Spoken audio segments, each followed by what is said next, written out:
Olá! Por um mundo onde as pessoas sejam mais cordiais no trânsito e que ninguém mais tenha que chorar porque perdeu um ente querido numa cena onde se misturou volante e álcool, está começando mais um programa parlatório aqui na TV Pai Eterno. O trânsito dos veículos nas ruas das cidades e nas estradas é tremendamente simbólico para o entendimento de que tipo de barro fomos feitos. Ele nos revela, nos mostra a nós mesmos o quanto somos marcados por sentimentos de conteúdo tóxico. Quando um carro passa pelo outro, quando alguém se senta diante do volante, a impressão que dá é que o resto da vida ficou para trás e entra em cena uns bichos esquisitos, estressados, autoritários, exibidos, espertalhões e terrivelmente, repito, terrivelmente violentos. O trânsito tem sido um lugar de grandes problemas em nossa vida nas cidades e nas estradas.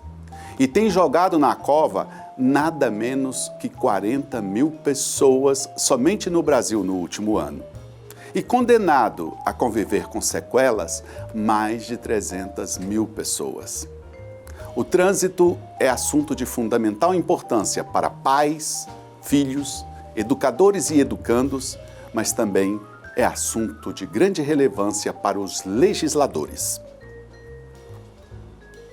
Por entendermos assim, é que convidamos para conversar conosco sobre trânsito seguro Fabiano Contarato, ex-delegado de trânsito e hoje senador da República pelo Estado do Espírito Santo.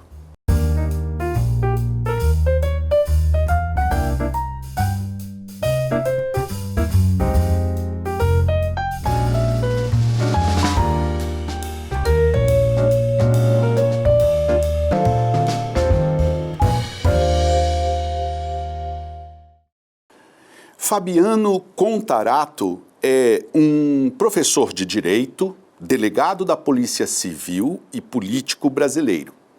É senador da República pelo Estado do Espírito Santo desde fevereiro de 2019. Formado em Direito pela Universidade Vila Velha, começou a trabalhar como delegado da Polícia Civil do Estado do Espírito Santo em 1992. Foi delegado de delitos de trânsito por mais de 10 anos e assumiu a direção-geral do Departamento Estadual de Trânsito do Espírito Santo em 2016. Foi nomeado corregedor-geral do Estado na Secretaria de Estado de Controle e Transparência e é também palestrante e ativista humanitário. Senador Fabiano Contarato, é uma honra receber o senhor aqui no programa.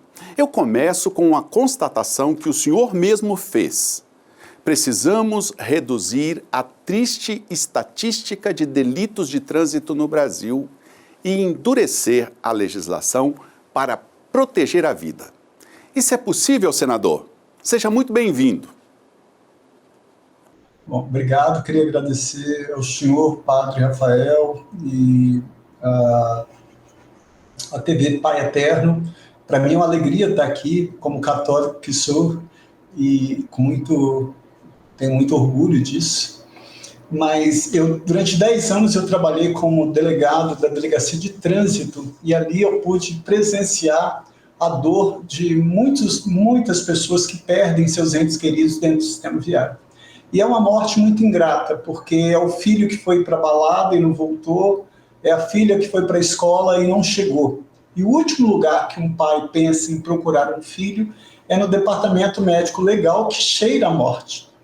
E eu presenciei ali momentos muito, muito tristes, porque os pais me faziam perguntas que eu, enquanto delegado, não podia dar resposta. Então, eles me perguntavam, o motorista estava bêbado e não fez o teste do bafômetro.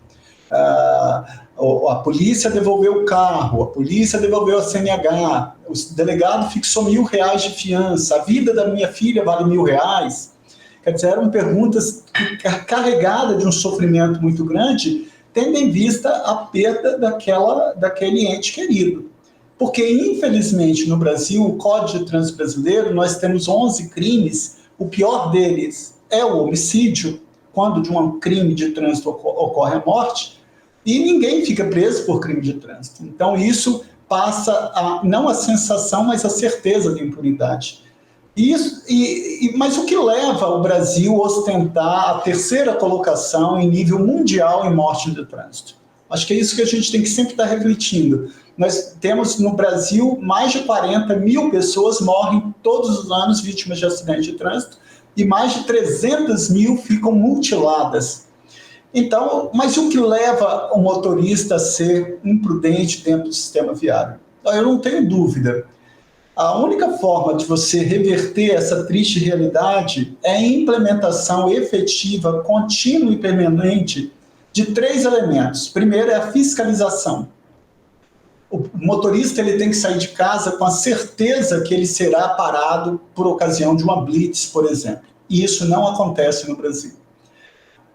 Segundo, é o processo educacional. O Código de Trânsito Brasileiro, que é a Lei 9.503/97, estabelece no artigo 76 que a educação para o trânsito será promovida nas escolas de ensino fundamental, médio e superior. Até hoje, a letra da lei está morta. Então, o Estado falha na fiscalização, e o Estado falha na educação, e o Estado falha na legislação, que, como eu disse, ocorrendo a pior das hipóteses, que é um crime de trânsito com resultado morte, mesmo se condenado, o motorista não ficava preso. Veja que eu estou usando o verbo ficava no passado, porque eu consegui agora, o ano passado, alterar o Código de Trânsito para determinar que motorista bêbado que matar ou lesionar, não cabe mais substituição da pena, prestação de serviço à comunidade, limitação de final de semana, ele vai cumprir a pena no regime estabelecido na sentença. Então, isso vai mudar, graças a Deus. Então, são 3 elementos que são de fundamental importância. Intensificar a fiscalização, introduzir a disciplina educação para o trânsito nas escolas, seja como uma disciplina eletiva, seja trabalhando na transversalidade com as demais disciplinas, com material didático adequado, com capacitação de professor, de pedagogos, para aí sim nós trabalharmos fiscalização, educação e tendo uma legislação que determina dar tratamento igual a comportamento igual, tratamento diferente a comportamento diferente.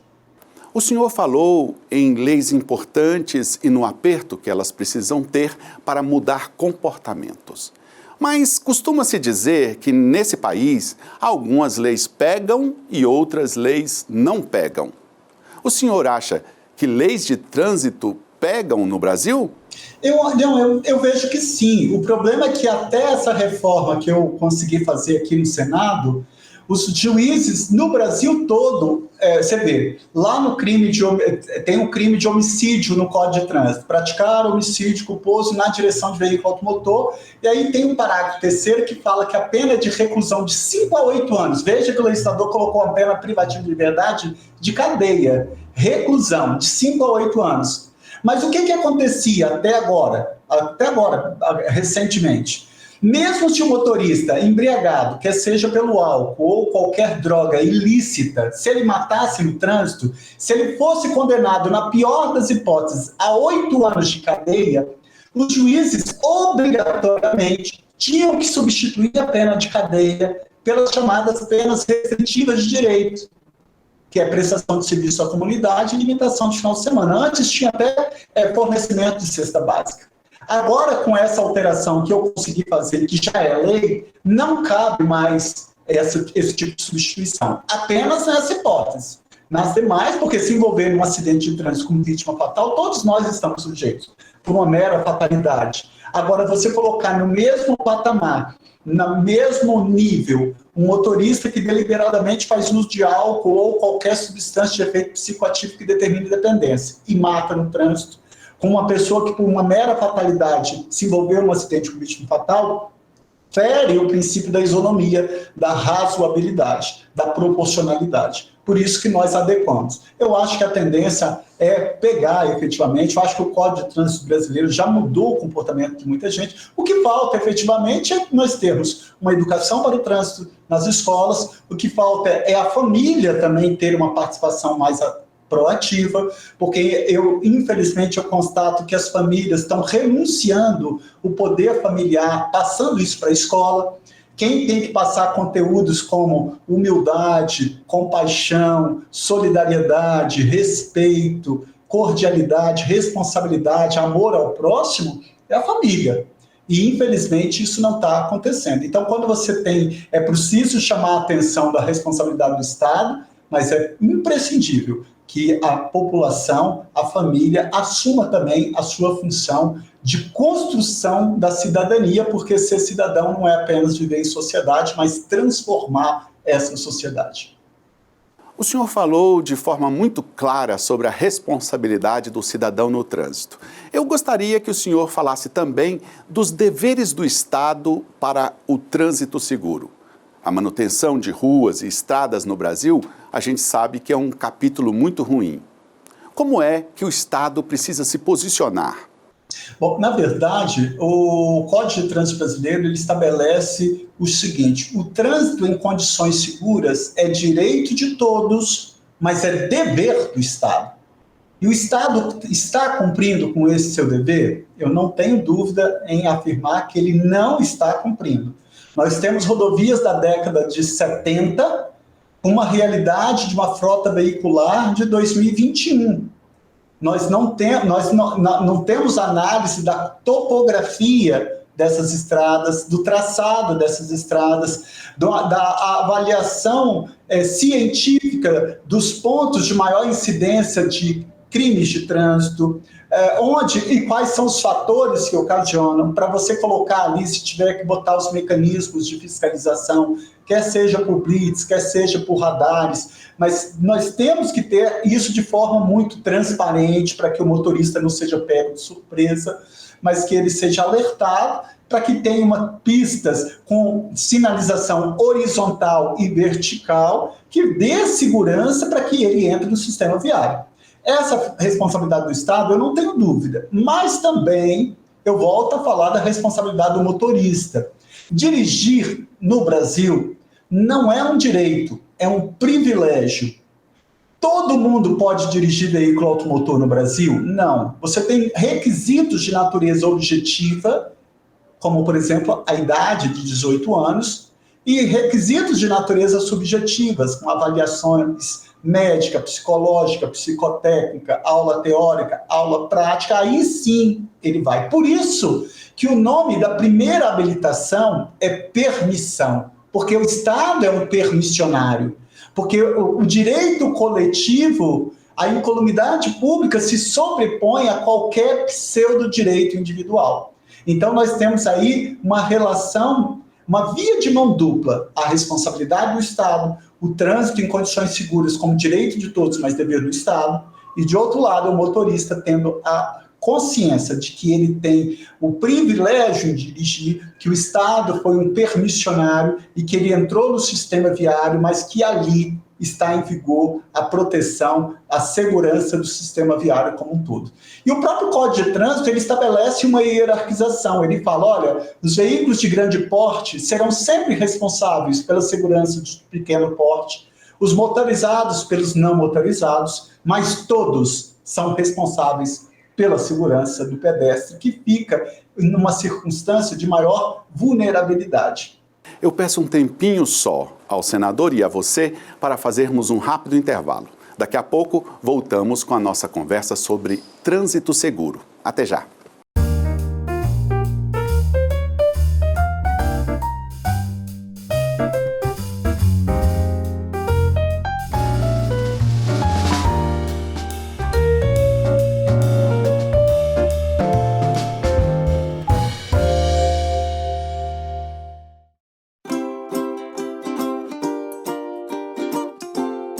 Pai eterno ama todos os seus filhos.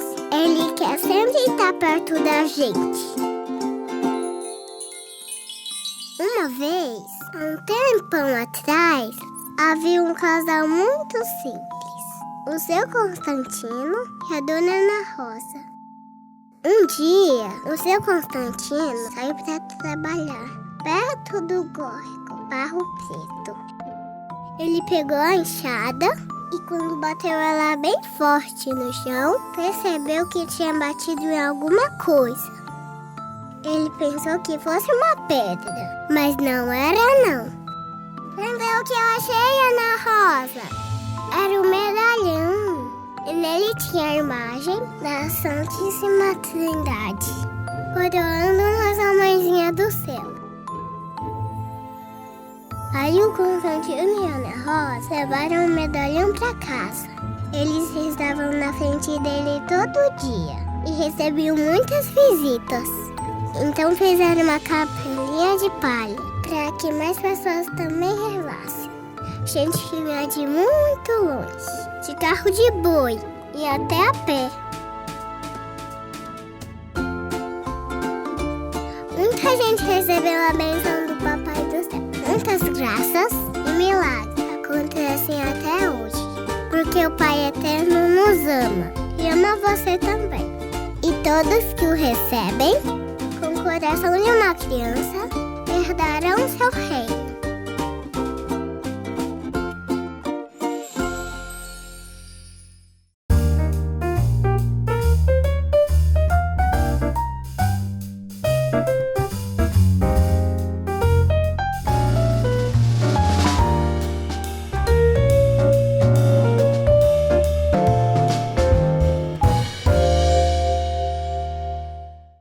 Estamos de volta com o programa Parlatório. Hoje estamos tratando de trânsito seguro, um tema que diz respeito a todas as famílias do Brasil. Estamos tratando desse tema com o senador Fabiano Contarato, do Espírito Santo. Senador, eu andei pesquisando e encontrei um tema muito interessante. Na verdade, um projeto de lei que o senhor propõe, que é de estabelecer o dia 7 de maio como Dia Nacional da Memória das Vítimas de Trânsito. Por que essa data, senador? E qual o sentido dessa celebração? Bom, Padre Rafael, eu sempre tive na minha mente, eu tenho duas missões na minha vida, que foi ser delegado de polícia por 27 anos, e ser professor no curso de Direito, lecionando Direito Penal e Processo Penal. Eu estou como senador. Mas eu sempre tive na minha conduta profissional que a Constituição Federal ela é clara no artigo 37, quando ela determina que a administração pública é regida por princípios.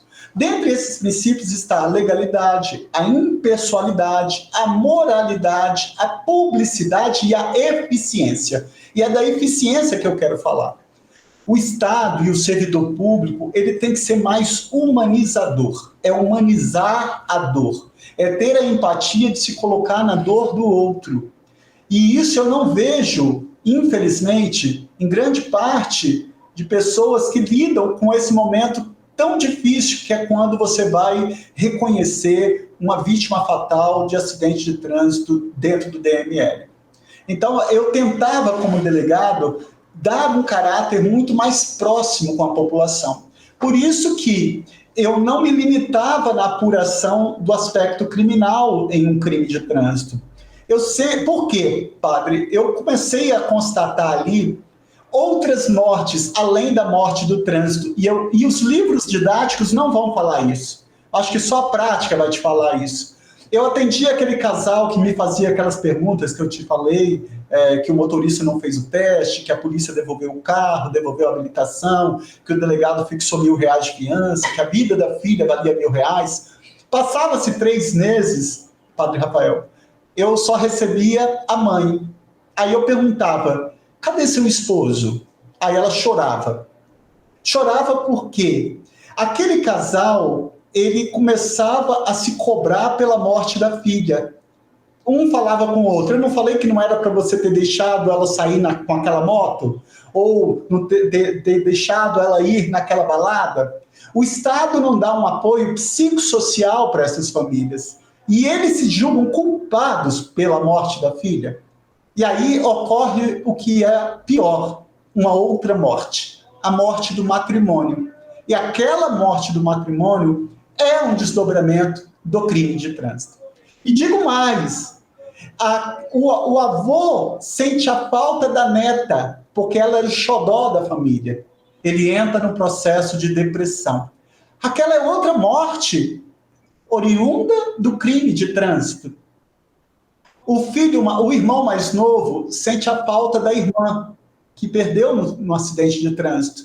Ele cai o rendimento escolar, ele começa a usar o álcool, ele fica introspectivo, ele começa a usar droga lícita ou ilícita. Aquela também é uma morte decorrente do acidente de trânsito. Veja que, em matéria de trânsito, a gente não fala só nos números, porque as estatísticas têm rosto, têm história, têm vida. Toda a família adoece. Então, eu, como sou, na qualidade de delegado, nunca exerci cargo político, eu fiz uma exposição de motivo e mandei para a Assembleia Legislativa do meu estado, Espírito Santo. E lá foi instituído um dia estadual em memória às vítimas de acidente de trânsito. Por quê? Porque eu sempre defendi que o Estado tem que ser acolhedor, humanizador. O Estado tem que se colocar na dor do outro. Então, lá no Espírito Santo, já tem, eu acho que 14 anos isso, todo primeiro domingo de agosto é feita uma missa em memória às vítimas de acidente de trânsito. É claro que eu queria que fosse feito um culto ecumênico, não é porque eu sou católico que tem que ser feito no convento, mas como ninguém toma a frente, infelizmente, eu sempre que estou fazendo, então eu que tenho que me mobilizar, então eu faço porque tem todo um arranjo para ser feito, é feito no campinho do Convento da Penha, que é um local de freis franciscanos, e ali, nesse dia, nesse domingo, é muito emocionante, que vão todas as famílias estampadas com as fotos dos parentes, filhos, nós distribuímos flores, que é um momento de solidariedade, de se colocar na dor do outro. Outra questão interessante, e não sei bem se a gente conversa o suficiente sobre ela, eu encontrei entre os projetos de lei que o senhor tem. É uma proposta de estabelecer como infração de trânsito de natureza gravíssima estacionar onde houver guia de calçada rebaixada destinada ao acesso de pessoas com deficiência ou mobilidade reduzida. Por que essa lei, senador? Olha, padre, que alegria estar falando sobre isso. Sabe por quê? Sabe como que surgiu esse projeto, essa ideia? No meu Instagram pessoal, teve uma pessoa que me deu essa ideia. E olha que eu fui delegado de trânsito, só que eu respondia pelo aspecto criminal. E infrações administrativas são diferentes. Compete mais a Polícia Rodoviária Federal e a Polícia de Trânsito, ou Guarda Municipal. E aí um rapaz me deu essa ideia, eu prontamente atendi, fiz o projeto de lei, eu não sabia que não tinha essa proibição, e fiz. Eu liguei para ele, aqui do gabinete em Brasília, falei, poxa, fulano, olha, muito obrigado, aqui é o senador Fabiano, ele ficou todo feliz, falou, poxa, que alegria o senador falar, eu acho que isso falta mais do político, todo o poder emana do povo, eu acho que o político tem que estar é preciso derrubar os muros do parlamento e interagir. Eu fiz isso quando eu era presidente da Comissão do Meio Ambiente do Senado, eu fui visitar os índios guaranis Kaiowás, em Mato Grosso do Sul. Acho que tem que as comunidades quilombolas, acho que a gente tem que estar interagindo, principalmente com os hipossuficientes, com os mais pobres, com os negros, índios, quilombolas, população LGBTQIA+, pessoas com deficiência. Então eu falei com ele. E, para minha surpresa, Padre Rafael, eu pensei que ele era um cadeirante. E ele não era. Ele era um morador lá do meu estado do Espírito Santo, perto da praia, e que ele estava me relatando que do apartamento dele, ele ficava indignado que ele via um cidadão todo dia estacionando no local ali que já é difícil as cidades terem acessibilidade. E quando tem, uma pessoa vai lá e estaciona o carro ali, eu achei aquilo foi tão significativo para mim, porque eu falei assim, poxa, você não precisa estar passando pela dor do outro para você se sensibilizar com a dor do outro. E aí isso para mim me tocou e eu fiquei extremamente grato pela ideia legislativa que ele me deu, fiz questão de agradecer, constei no projeto de lei que era uma iniciativa dada, uma autoria dele, e isso eu acho de fundamental importância, que você não precisa ser uma pessoa que vive com uma deficiência para você sentir isso. Ali eu pensei que ele era e não era, e ele demonstrou para mim que ele estava exercendo o direito dele de cidadania. Recentemente, o Senado aprovou um relatório feito pelo senhor, no qual manifesta seu apoio à criação de uma frente parlamentar pela segurança de crianças e adolescentes no trânsito. Eu li que o senhor considera isso uma conquista. Que conquista é essa, senador?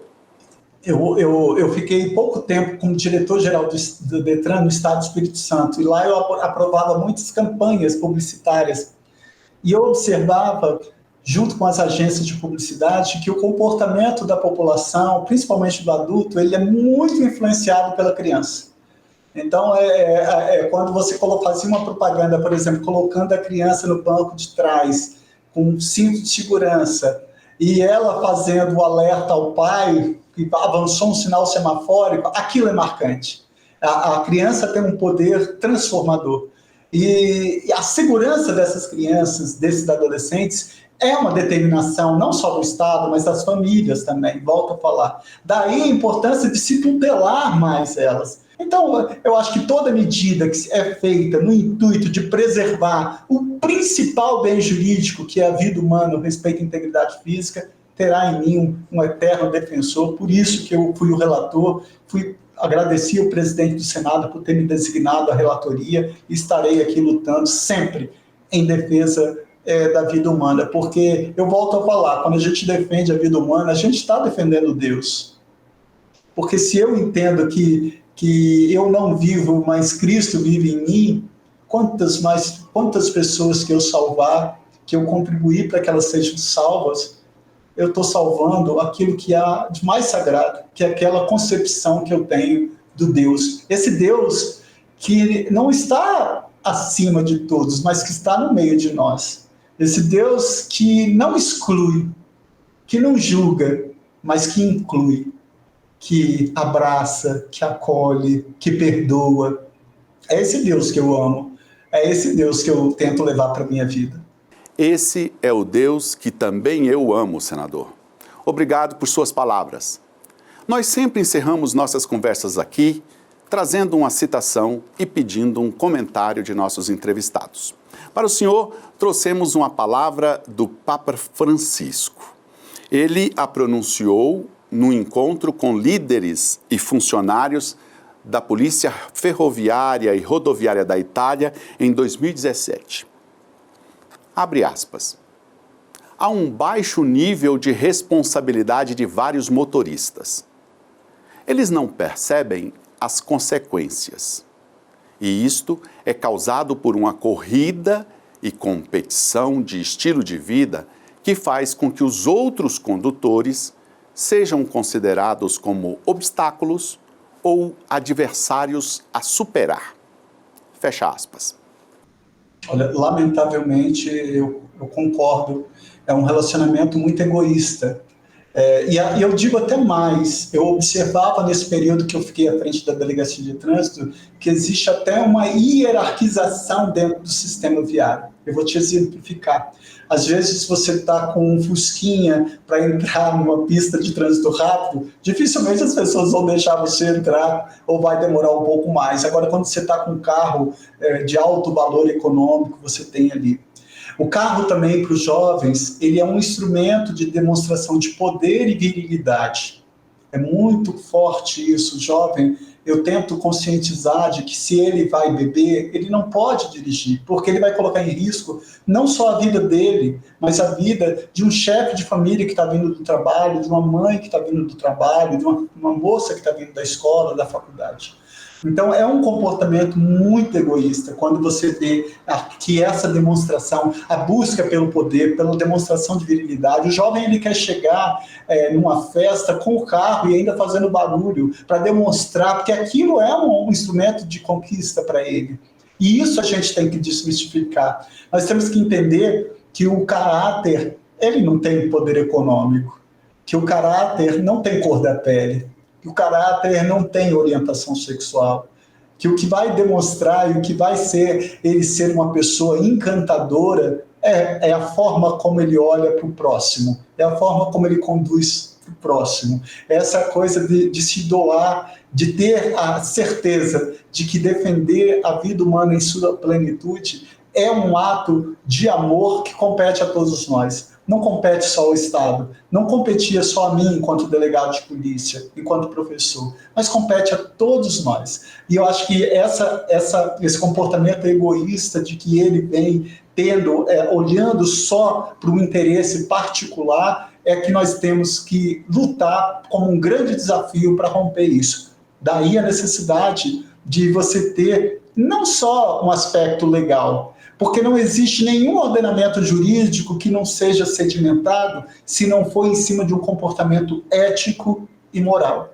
Daí a importância da participação da sociedade civil, da igreja, do trabalho, da família, de todos estarem interagindo por um mesmo propósito, com o mesmo objetivo, que é a segurança no sistema viário, para proteger o principal bem jurídico, que é a vida humana, o respeito à integridade física e à saúde.